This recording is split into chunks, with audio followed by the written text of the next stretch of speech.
lahat, Growers Bait 1000 Plus. Nandito po tayo sa Sapang Maragol, Sitio Samberga, Tarlac City. Ang pitsa ngayon, January 5, 2024. Ito po yung ginamitan ng Growers Bait 1000 Plus na sabog tanim. Ilang araw lang po ito, bali magdadalawang linggo pa lang yata itong ginamitan ng Growers Bait 1000 Plus. Ito po ay sabog tanim, kaya bago po siya sinabugan po, in-spray po na ng Growers Bait 1000 Plus. Kaya ang ganda ng lupa ito, patas, walang mataas, walang bababa.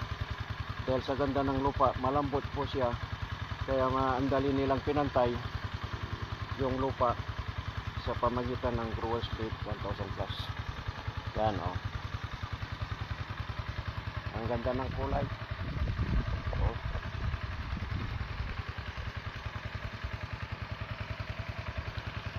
Yan.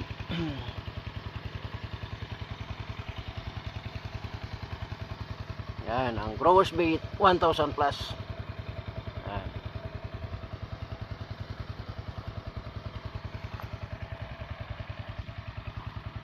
Hanggang dyan, kulang na 1 hektarya po ito.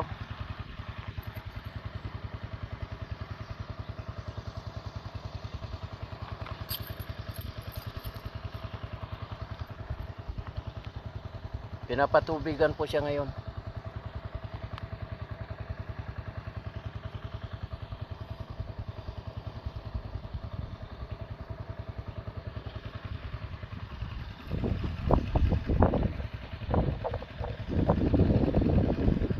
Ito, ganyan kaluwang yan.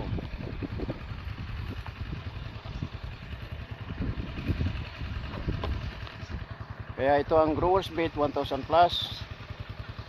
Ang aking number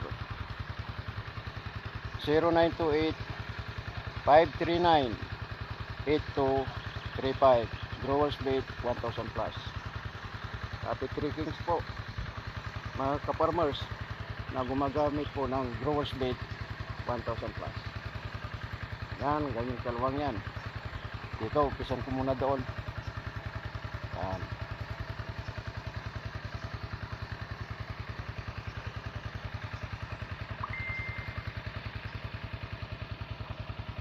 Yan po ang gamit ng Growers Bait 1000 Plus. Kaya gumamit na po kayo. At ako po ang technician, Elpidio Arponida, at ang aking number 0928-539-8235. Tuturuan po kayo kung paano ang land preparation po para marami po kayong ani. Dapat abot kayo ng 160 kabal na bimig pataas na hanggang 200 plus. Sige, hanggang dito na lang, at Happy New Year, Happy Trekkings, magandang tanghali po sa ating lahat. Growers Bait 1000 Plus. Salamat. God bless the farmers of this land.